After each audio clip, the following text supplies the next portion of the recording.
రిజర్వేషన్లపై BRS senior నాయకుడు గంగుల కమలాకర్ కాంగ్రెస్ ప్రభుత్వంపై తీవ్ర విమర్శలు చేశారు. బీసీలకు 42% రిజర్వేషన్లు దక్కాలంటే 9వ షెడ్యూల్లో చేర్చి రాజ్యాంగ సవరణ చేయాలి అని మేము ముందుగానే చెప్తున్నామని ఆయన తెలిపారు.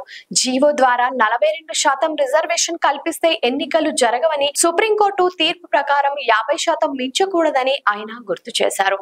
బీసీలకు 42% రిజర్వేషన్ల జీవో తెచ్చారు. ఇది కోర్టులో నిలబడదని రేవంత్ రెడ్డికి, మంత్రులకు, తెలంగాణ ప్రజలకు తెలుసు అని కమలాకర్ వ్యాఖ్యానించారు. అసెంబ్లీలో దీని గురించి మాట్లాడితే మంత్రులు తనపై నోరు పారేసుకున్నారని ఆయన ఆవేదన వ్యక్తం చేశారు. ప్రతి సమావేశంలో మా stand clear, BRS party stand clear. GO ద్వారా ప్రక్రియ జరగదు. జీవో ద్వారా ఎన్నికలు 42% రిజర్వేషన్, బీసీ రిజర్వేషన్తో పాటు ఎన్నికలు జరగవు.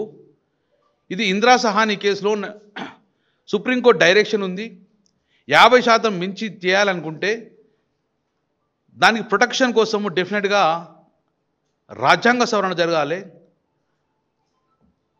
9వ షెడ్యూల్లో చేర్చిన ప్రొటెక్షన్ వస్తుందని చెప్పేసి ఫస్ట్ నుంచి బిగినింగ్ నుంచి చూడంగా మా పార్టీ ఇదే లైన్లో ఉన్నది. దానికి అనుగుణంగా కేసీఆర్ గారు, కేటీఆర్ గారు ఆదేశానుసారం వేదిక మీద అందరం కూడా స్టడీ చేసినందుకు తమిళనాడు కూడా వెళ్ళడం జరిగింది. తమిళనాడులో స్టడీ చేసిన డాటా మొత్తం మా దగ్గర ఉంది.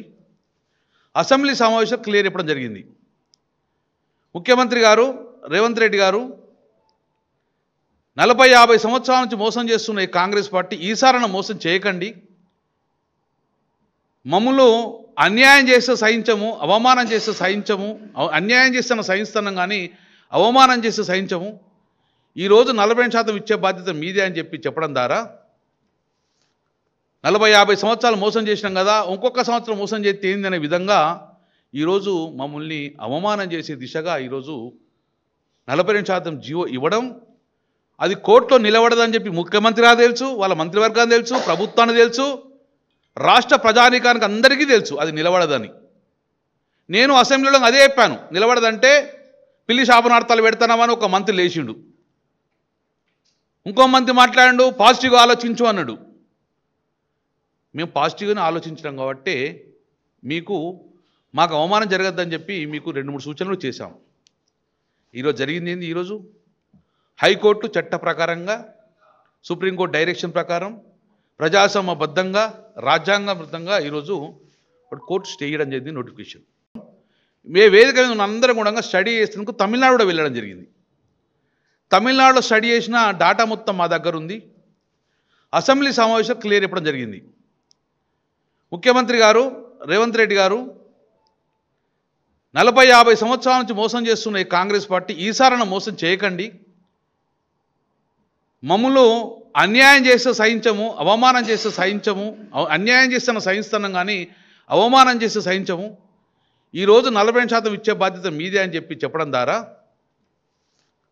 40-50 సంవత్సరాలు మోసం చేసినాం కదా, ఇంకొక సంవత్సరం మోసం చేస్తే ఏందనే విధంగా ఈరోజు మమ్మల్ని అవమానం చేసే దిశగా ఈరోజు 42% జీవో ఇవ్వడం, అది కోర్టులో నిలబడదని చెప్పి ముఖ్యమంత్రి గారు తెలుసు, వాళ్ళ మంత్రివర్గానికి తెలుసు, ప్రభుత్వానికి తెలుసు, రాష్ట్ర ప్రజానీకానికి అందరికీ తెలుసు అది నిలబడదని. నేను అసెంబ్లీలో అదే చెప్పాను, నిలబడదంటే పిల్లి శాపనార్థాలు పెడతానమని ఒక మంత్రి లేచిండు, ఇంకో మంత్రి మాట్లాడు పాజిటివ్గా ఆలోచించు అన్నాడు. మేము పాజిటివ్గానే ఆలోచించడం కాబట్టి మాకు అవమానం జరగద్దని చెప్పి మీకు 2-3 సూచనలు చేశాం.